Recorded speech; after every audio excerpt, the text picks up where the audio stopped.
Shaltek yang menyeret nama Gen Halilintar harusnya sudah selesai jika mereka membayar ke pihak Naga Suara, pihak label yang memiliki kewenangan membuat dan menyebarkan lagu tersebut.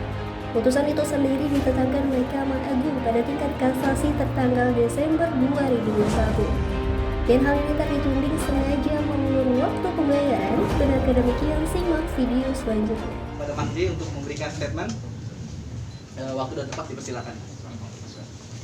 Assalamualaikum warahmatullahi wabarakatuh, teman-teman. Buka aja maskernya ya.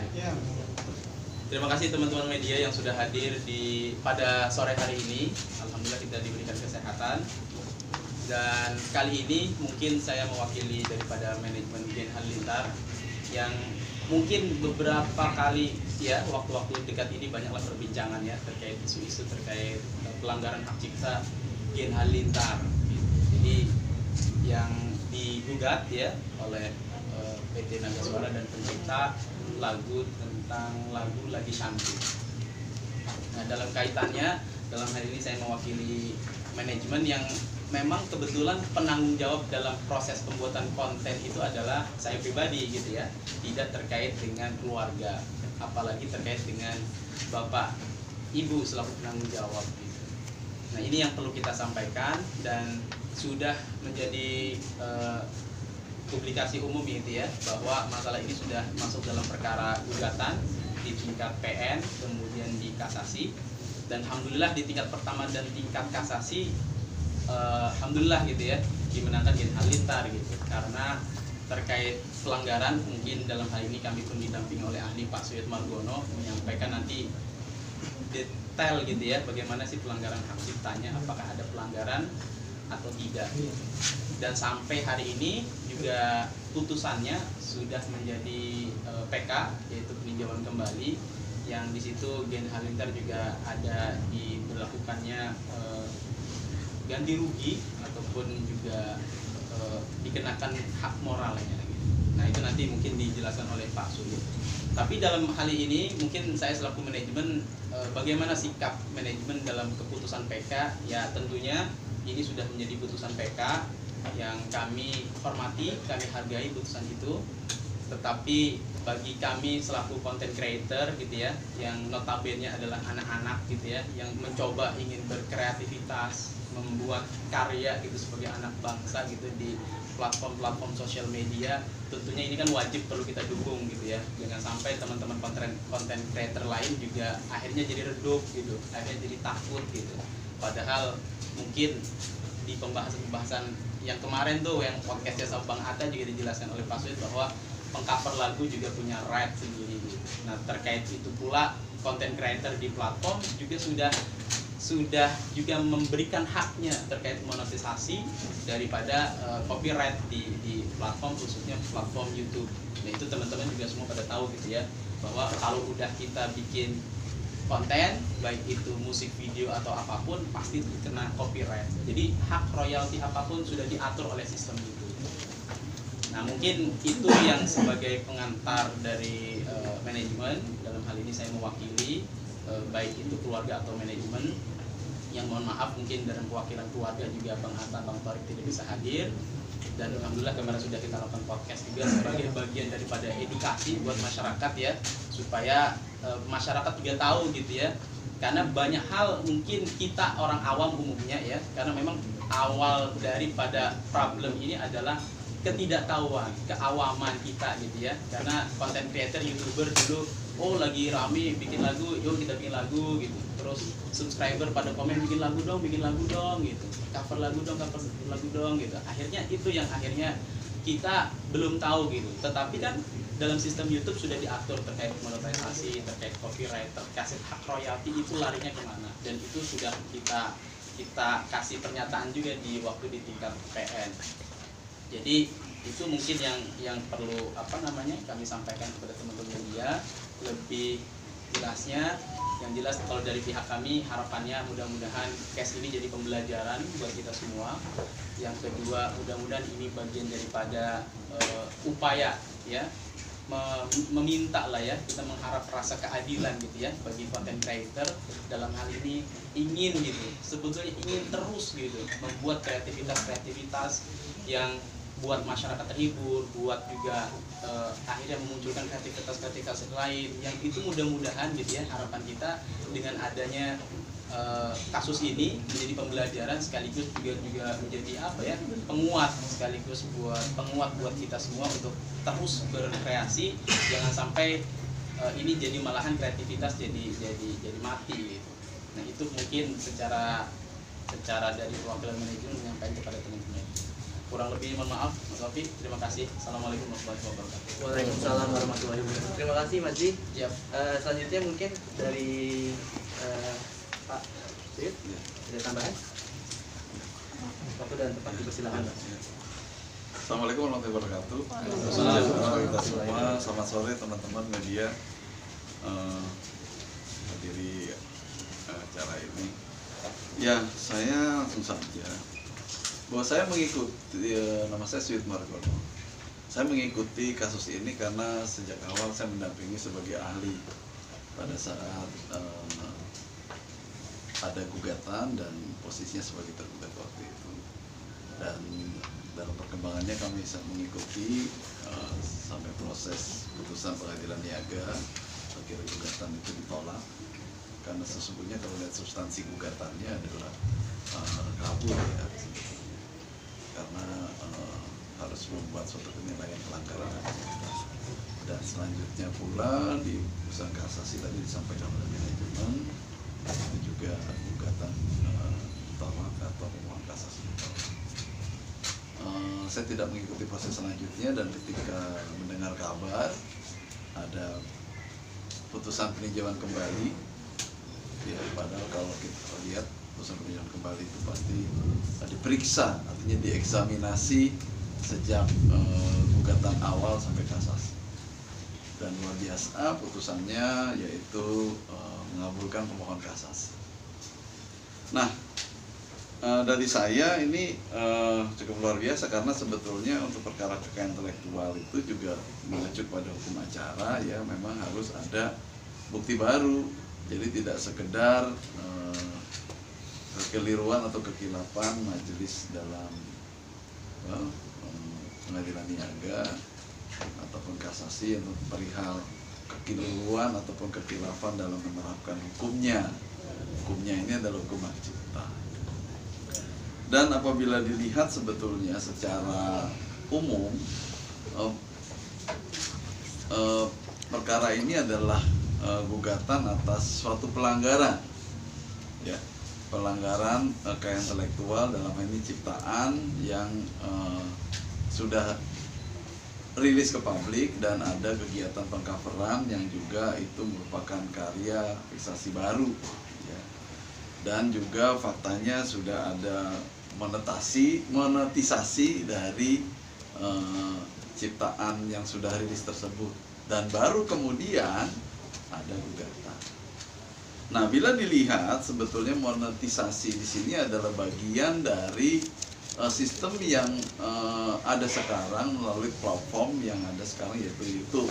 Ya, kita terlepas nanti ada media platform lainnya yang menerapkan ini. Nah, yang menjadi pertimbangan kenapa ini menjadi problematika hukum ke depan atau problematika perlindungan kekayaan intelektual ke depan, ini ada dianggap sebagai suatu pelanggaran hak moral. Padahal pihak yang sebagai penggugatnya di sini adalah publisher atau recording company, dan termasuk juga di sana pada awalnya adalah ada pencipta dan memegang hak cipta di sini. Dan perlu juga informasikan ke publik di sini mengapa penting ada special right sebetulnya bagi pencipta, dan juga ada record publishing right yang sifatnya sementara. Nah, itu harus dibedakan. Nah, kenapa dibedakan? Karena memang esensinya suatu ciptaan termasuk lagu ini adalah milik pencipta. Ya. Jadi apakah betul ya di sini memang ada pelanggaran yang merugikan pencipta? Nah, monetasi di sini Indonesia merupakan bagian dari komunitas internasional terkait dengan collective management organization, dikenal di sini namanya lembaga manajemen kolektif, ya. Nah, ini adalah lembaga bantu negara yang anggotanya adalah LMK tersebut. Nah, ditujukan untuk menghimpun dari memungut itu menghimpun, ya, mengelola dan juga mendistribusikan kepada pencipta.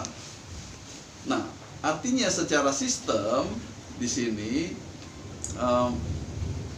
negara melalui lembaga bantu LMK di sini memastikan bahwa itu sampai kepada pencipta.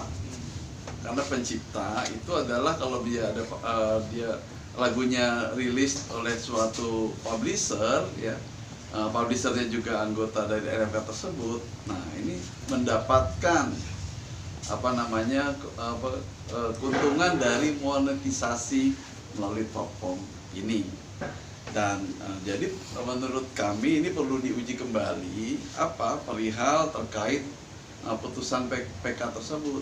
Betul tidak ada bukti baru yang memang bisa menunjukkan adanya suatu pelanggaran hak cipta.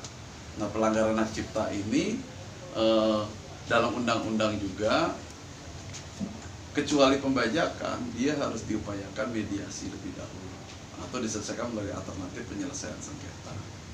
Nah, itu fatsunnya dalam suatu sengketa hak intelektual termasuk hak cipta. Selanjutnya adalah perihal hak moral.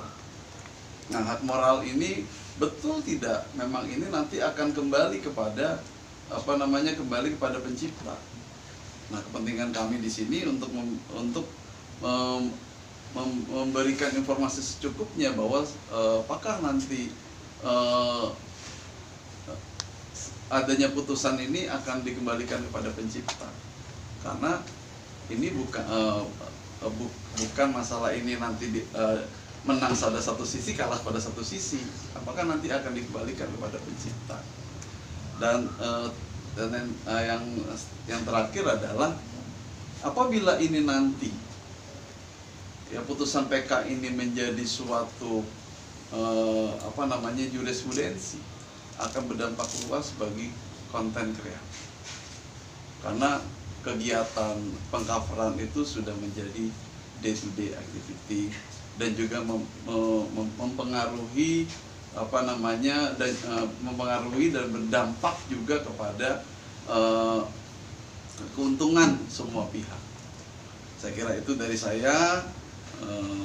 Terima kasih, mohon maaf atas segala kekurangannya.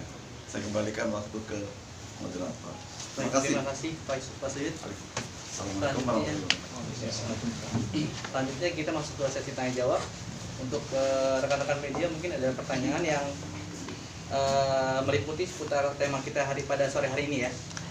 Boleh ajukan tangannya dan sebutkan nama dan dari media mana.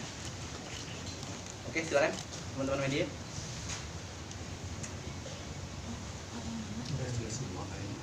Oke. Aku deh, Mas. Oke, ada ya, Mas. Boleh. Dari nama siapa dan saya Zaki dari GTV. Baik. Mau nanya nih kan ini kasus lama kan terus mencuatli gara-gara kan Mahkamah Agung mengajukan pemeriksaan ulang gitu kan. Terus di Ken Halilintar disuruh membayar 300 juta itu. Nah, itu kedepannya mau mengajukan banding apa mau bayar aja 300 juta itu, Pak? Baik, terima kasih, Mas. Mungkin bisa upayanya. Ya, sekarang ya saya jawab ya. Jadi kalau dari keterangan dari pihak penggugat juga menyampaikan kan jika permohonan eksekusi yang mereka sudah lakukan dimohonkan kepada PN Niaga Jakarta Pusat sudah dilakukan dan kita tinggal menunggu. Secara itikat baik kita adalah belum ada sampai saat ini itu ya terkait pemberitahuan atau pemberitaan resmi, secara resmi belum ada pemberitahuan. Jadi kami masih menunggu seperti apa langkah-langkah itu. Tapi ini putusannya bukannya udah ada, maksudnya kayak memang ada harus membayar penalti dari pihak Gen Halilintar kepada Naga Suara sebesar 300 Nah, mungkin juta. dijelaskan Pak dari prosesnya seperti apa, Pak? Jadi memang sebetulnya itulah yang perlu kita menjadi pemikiran bersama juga. Karena ini angka tadi 300 tadi itu adalah dikatakan sebagai pelanggaran hak moral.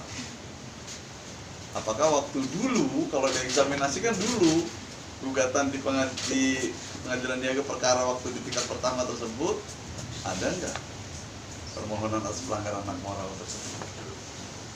Nah sekarang muncul angka itu di Mahkamah Agung di perkara peninjauan kembali. Nah kalau misalnya katakanlah di situ dianggap sebagai suatu pelanggaran hak moral, nah selanjutnya kan ada proses. Sementara hak cipta ini adalah imaterial, ya. Nah permohonan betul tidak saya sampaikan apakah nanti akan kembali kepada pencipta angka tersebut. Dan untuk eksekusi ini mungkin agak melebih sedikit ya. Pertama memang harus mendapatkan notis resmi ya dari pengadilan terhadap permohonan tersebut. Namun jikalau memang ada permohonan untuk supaya dilaksanakan ya silakan, bisa dilakukan juga sukarela ya, atau misalnya memang akan ada penetapan untuk pelaksanaan tersebut ya kita lihat apakah memang harus dengan penetapan, karena memang tidak dilakukan untuk melaksanakan secara sukarela karena teknisnya itu juga cukup rumit ya, karena tidak serta-merta hukum formal saja, karena angka 300 itu yang sifatnya imaterial tadi Mas. Jadi bukan seperti utang piutang 300 itu harus dibayar berikut penaltinya. Nah untuk hak cipta ini seperti itu. Berarti keputusannya masih akan menunggu gitu ya Mas ya? Iya, sampai saat ini dari pihak penggugat kan memberikan permohonan eksekusi. Tapi bentuknya seperti apa dan permohonannya seperti apa dari pihak kami belum mendapatkan secara resmi. Akan mencoba komunikasi mediasi dengan pihak Naga Suara sendiri atau seperti apa? Jadi menurut kami ya silakan, seperti itu juga cukup baik karena memang ini bukan suatu pembajakan yang dianggap suatu nanti pidana ya, bukan. Karena ini adalah masalah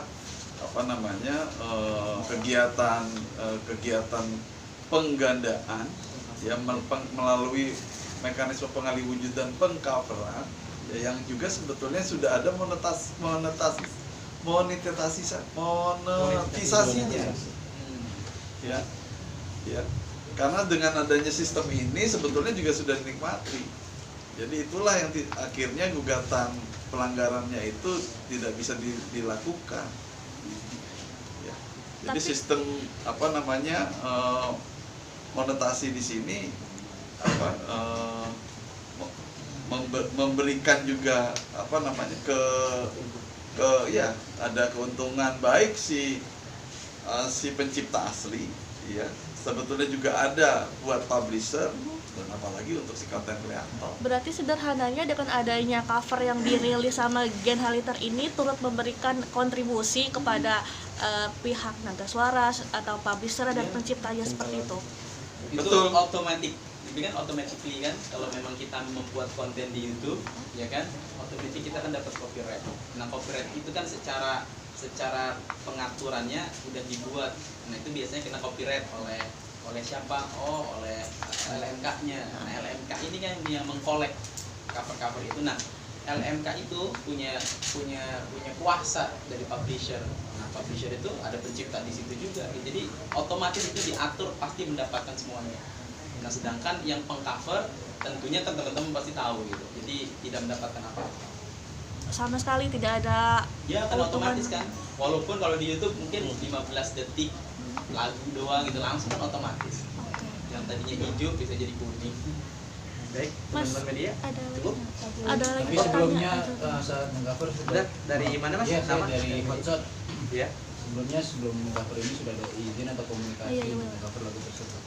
Ya, makanya kepada teman-teman mungkin udah lama kali ya kita juga buat sebuah permohonan kayak bentuk pengetahuan ya buat publik bahwa layaknya kita sebagai content creator dulu yang awal-awal dan mungkin sampai saat ini juga kalau teman-teman ditanya gimana sih kalau mengcover YouTube, ya cover aja gitu.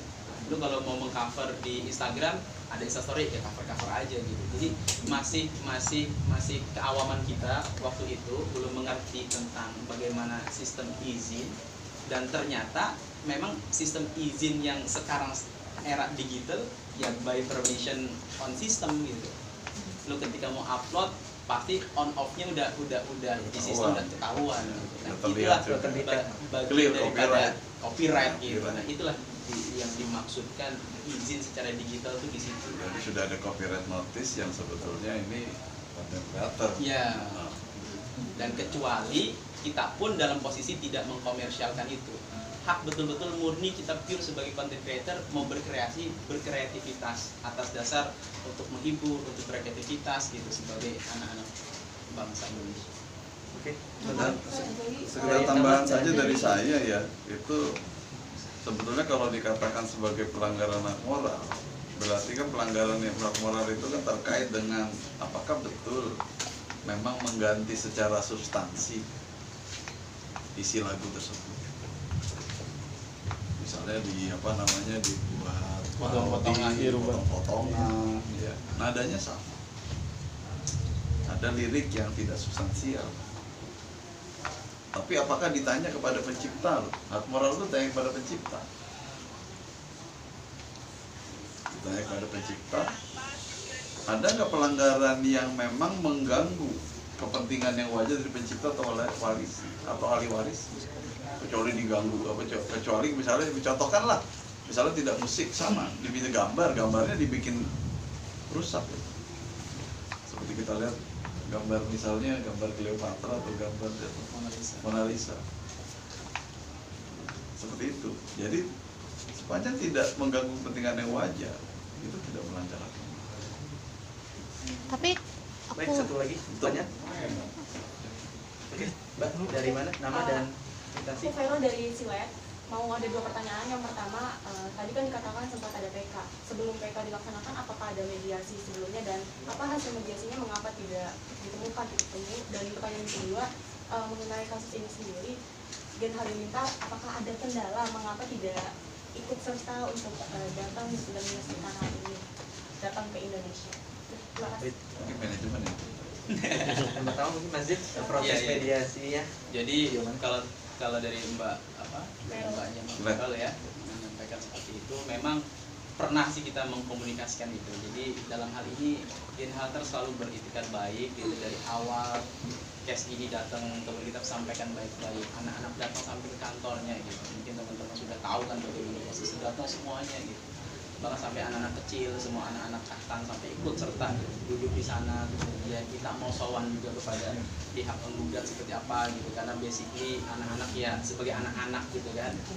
Waktu dulu 2019 ya Gen Halter sebagai ya semangat untuk mensupport lah lagu Indonesia supaya dikenal kepada halayak. Dan itu bukan terjadi kepada kita semua gitu kan.